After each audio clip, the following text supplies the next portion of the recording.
Hello friends, welcome to knowledge world. આજે આપણે જોવાના છે 28 ફેબ્રુઆરી 2025ના ડેલી કરંટ અફેર્સ, જેમાં આજના દિવસના ખૂબ જ અગત્યના પ્રશ્નો અને સાથે સાથે તેને રિલેટેડ ટોપિક વિશે પર ચર્ચા કરીશું. તો શરૂઆત કરીએ આજના વિડીયોની. પ્રથમ પ્રશ્ન છે, તાજેતરમાં અનિલ જોશીનું અવસાન થયું છે તેઓ કોણ હતા? તો જે અનિલ જોશીનું અવસાન થયું છે તેઓ એક કવિ હતા, માટે ઓપ્શન નંબર એ છે તે તેનો જવાબ આવશે. હવે તેના વિશે વાત કરીએ તો સ્ક્રીન ઉપર તમે આ જોઈ શકો છો. આ છે ગુજરાતના કવિ અને નિબંધકાર અનિલ જોશી, અને તેમનું હાલમાં જ અવસાન થયું છે. અને આ સંદર્ભે પ્રધાનમંત્રી નરેન્દ્ર મોદીએ પ્રખ્યાત ગુજરાતી કવિ અનિલ જોશીના નિધન પર શોક છે તે પણ વ્યક્ત કર્યો છે. હવે તેઓ ગુજરાતના ગોંડલના વતની હતા.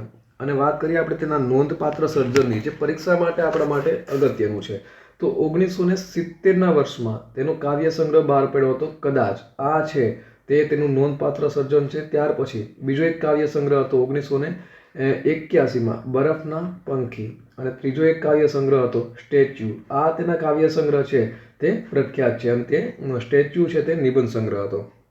અને 1990ના વર્ષમાં તેઓને સાહિત્ય અકાદમી પુરસ્કાર છે તે પણ મળ્યો હતો.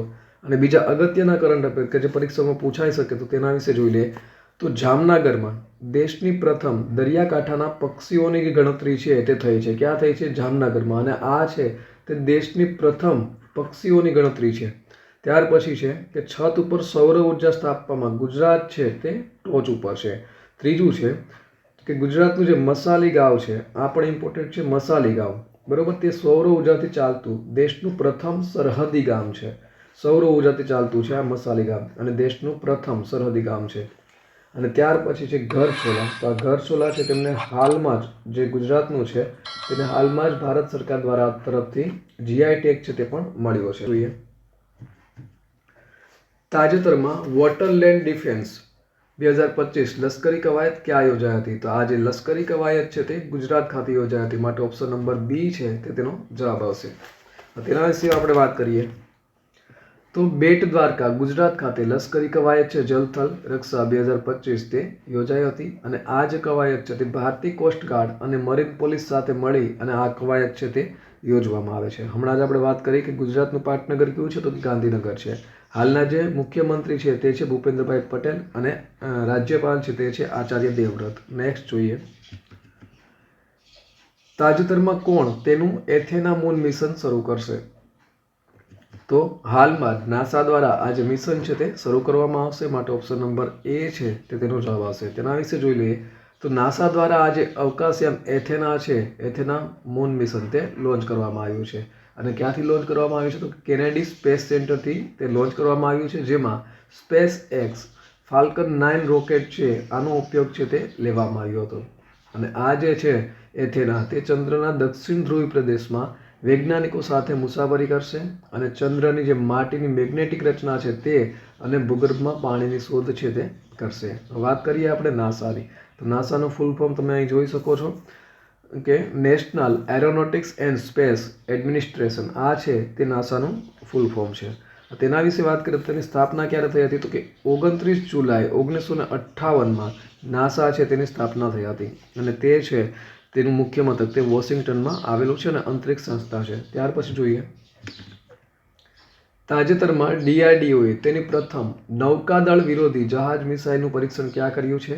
તો હાલમાં જ આ જે પરીક્ષણ છે તે ઓડિશા ખાતે કરવામાં આવ્યું છે, માટે option number D is the right answer. તેના વિશે વાત કરીએ તો ડીઆરડીઓ અને ભારતીય નૌકાદળે સંયુક્ત રીતે ઓડિશાના જે ચાંદીપુર છે ત્યાં ઇન્ટિગ્રેટેડ ટેસ્ટ રેન્જથી પ્રથમ વખત નેવલ એન્ટીશિપ મિસાઇલ એટલે કે નૌકાદળ વિરોધી જહાજ મિસાઇલ છે NASM-SRનું સફળતાપૂર્વક પરીક્ષણ છે તે કર્યું છે. હવે ડીઆરડીઓ, તો ડીઆરડીઓનું ફૂલ ફોર્મ શું છે? તો કે defence research and development organisation. આ છે તેનું ફૂલ ફોર્મ છે, અને તેની સ્થાપના છે તે વર્ષ 1958માં કરવામાં આવી હતી.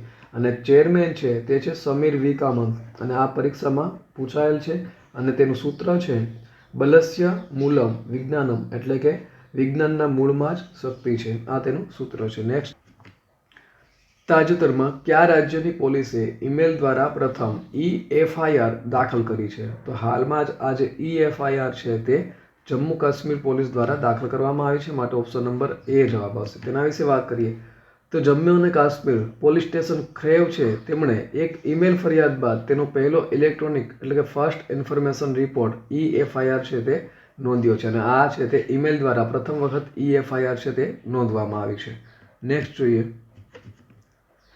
તાજેતરમાં રેલવે મંત્રી એટલે કે અશ્વિની વૈષ્ણવે એશિયાની પ્રથમ હાઇપરલૂપ સ્પર્ધા ક્યાં પૂર્ણ કરી? તો હાલમાં તેનું સમાપન છે તે ક્યાં કરવામાં આવ્યું? તો તેનું સમાપન છે તે ચેન્નઈ ખાતે કરવામાં આવ્યું. માટે ઓપ્શન નંબર ડી છે તે તેનો જવાબ આવશે. હવે તેના વિશે વાત કરીએ આપણે તો ઇન્ડિયન ઇન્સ્ટિટ્યૂટ ઓફ ટેકનોલોજી એટલે કે IIT મદ્રાસે ગ્લોબલ હાઇપરલૂપ કોમ્પિટિશન 2025 છે તેનું સફળતાપૂર્વક આયોજન કર્યું હતું, અને તેનું જે સમાપન છે તે રેલવે મંત્રી અશ્વિની વૈષ્ણવ દ્વારા કરવામાં આવ્યું હતું, અને તેનું આયોજન છે તે 21 થી લઈને 25 ફેબ્રુઆરી દરમિયાન IIT ચેન્નઈના સેટેલાઇટ કેમ્પસ ડિસ્કવરી ખાતે કરવામાં આવ્યું હતું.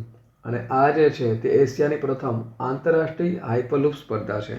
ત્યાર પછી જોઈએ આપણે ચેન્નઈ. તો ચેન્નઈ છે તે તમિલનાડુમાં આવેલું છે તે, અને તમિલનાડુની રાજધાની છે.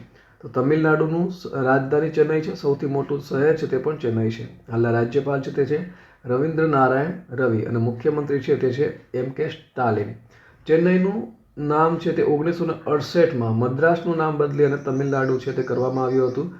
આ પહેલાં તમિલનાડુ રાજ્ય છે તેનું નામ મદ્રાસ હતું, અને 1968 બાદ તેનું નામ છે તે તમિલનાડુ કરવામાં આવ્યું હતું. નેક્સ્ટ જોઈએ.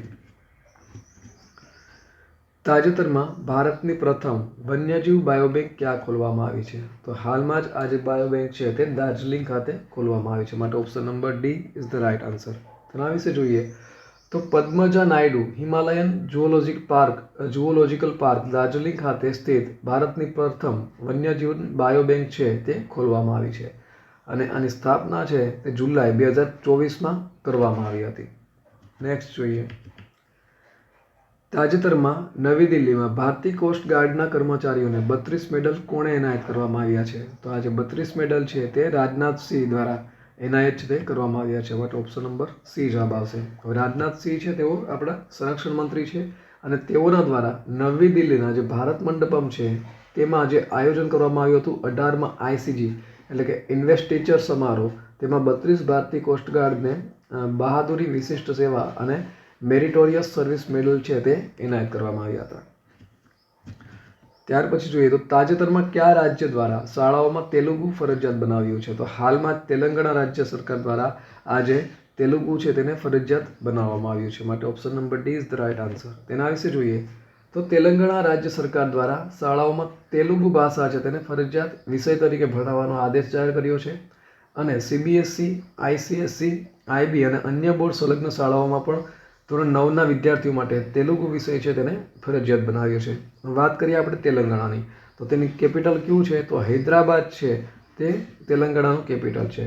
હાલના CM છે તે છે રેવંત રેડ્ડી, અને રાજ્યપાલ છે જિષ્ણુદેવ વર્મા. અને એક મહત્વનો આનો પોઈન્ટ છે તે એ છે કે 3 જાન્યુઆરીના રોજ જે સાવિત્રીબાઈ ફૂલે છે તેની જન્મજયંતિ હતી, અને ત્યારે તેલંગાણા રાજ્ય સરકાર દ્વારા મહિલા શિક્ષક દિવસ છે તે આ 3 જાન્યુઆરીના દિવસને ઉજવવામાં આવ્યો છે. ત્યાર પછી જોઈએ તો તાજેતરમાં કયા રાજ્યના બેલુર ગામમાં સદીઓ જૂની આત્મપૂજા વિધિના અવશેષો મળી આવ્યા છે? તો હાલમાં જ આ જે અવશેષો છે તે કેરળ ખાતેથી મળી આવ્યા છે. માટે ઓપ્શન નંબર બી છે તે આપણો જવાબ આવશે. તેના વિશે વાત કરીએ હવે તો કેરળ રાજ્યના જે બેલુર ગામ છે તેમાં આત્મપૂજા વિધિના અવશેષો છે તે પ્રાપ્ત થયા છે, અને આ અવશેષો છે તે ઘર બનાવવા માટે માટી ખોદતી વખતે પ્રાચીન મૂર્તિઓ અને કલાકૃતિઓ છે તે મળી આવી છે, અને આ બધી જ વસ્તુઓ છે તે 16મી થી 17મી સદીની હોવાનું માનવામાં આવે છે. વાત કરીએ આપણે કેરળની, તો કેરળનું જે કેપિટલ છે તે છે તિરુવનંતપુરમ. હાલના CM છે તે છે પિનરાઈ વિજયન, અને રાજ્યપાલ છે રાજેન્દ્ર આર્લેકર. ત્યાર પછી જોઈએ તો તાજેતરમાં MP ગ્લોબલ ઇન્વેસ્ટર સમિટમાં કેટલું રોકાણ મળ્યું છે? તો હાલમાં જ તેમાં 26.6 ટ્રિલિયન રોકાણ છે તે મળ્યું છે. માટે ઓપ્શન નંબર સી આવશે. તેના વિશે વાત કરીએ તો ભોપાલ મધ્યપ્રદેશમાં આયોજન કરવામાં આવ્યું હતું ગ્લોબલ ઇન્વેસ્ટર સમિટ, અને આ સમિટમાં મધ્યપ્રદેશને લગભગ 26.6 ટ્રિલિયન રોકાણ પ્રસ્તાવ છે તે મળ્યા છે. MP છે તેની રાજધાની ભોપાલ છે. રાજ્યપાલ મંગુભાઈ સી પટેલ અને મુખ્યમંત્રી છે મોહન યાદવ, જેમ તમે સ્ક્રીન ઉપર જોઈ શકો છો. આ છે CM. ત્યાર પછી જોઈએ તો તાજેતરમાં કયા રાજ્યમાં ગ્રામીણ માર્ગ અને નેટવર્કને સુધારવા માટે પ્રગતિ પથ શરૂ કરવામાં આવ્યો છે? તો હાલમાં જ આ જે પ્રગતિ પથ છે તે કર્ણાટક રાજ્યમાં શરૂ કરવામાં આવ્યો છે. માટે ઓપ્શન નંબર ડી છે તે આપણો જવાબ આવશે. તેના વિશે વાત કરીએ તો કર્ણાટકમાં આ જે પ્રગતિ પથ યોજના છે તે શરૂ થઈ છે. અને કર્ણાટકની વાત કરવામાં આવે તો કર્ણાટકનું કેપિટલ છે તે બેંગલુરુ છે. હાલના રાજ્યપાલ થાવરચંદ ગેહલોત અને મુખ્યમંત્રી છે સિદ્ધાર્થ મૈયા. નેક્સ્ટ જોઈએ તો ગઈકાલે પૂછાયેલા પ્રશ્નોનો જવાબ મેળવી લઈએ. તો ગઈકાલે પૂછ્યું હતું કે તાજેતરમાં પ્રધાનમંત્રી કિસાન સન્માન નિધિનો 19મો હપ્તો ક્યાંથી બહાર પાડવામાં આવ્યો છે? ઓપ્શન તમારી સામે આપેલા હતા. તો આનો સાચો જવાબ આવશે ઓપ્શન નંબર બી, બિહાર. તો બિહાર ખાતેથી આજે પ્રધાનમંત્રી કિસાન સન્માન નિધિ છે તેનો 19મો હપ્તો બહાર પાડવામાં આવ્યો હતો. નેક્સ્ટ જોઈએ આજનો સવાલ. આજનો સવાલ છે તાજેતરમાં કયું શહેર 7મી વખત ભારતનું સૌથી સ્વચ્છ શહેર બન્યું છે? તો ઓપ્શન નંબર એ છે ઇન્દોર, બી મુંબઈ, સી સુરત અને ડી નવી દિલ્હી. તો આનો સાચો જવાબ તમારે કોમેન્ટ બોક્સમાં કોમેન્ટ કરીને જણાવવાનો રહેશે. તો આ સાથે આજના દિવસનો વિડીયો અહીં પૂર્ણ થાય છે. બીજા અગત્યના વિડીયોની લિંક અહીં સ્ક્રીન ઉપર આપેલી છે જ્યાંથી તમે તે વિડીયો છે તે જોઈ શકશો.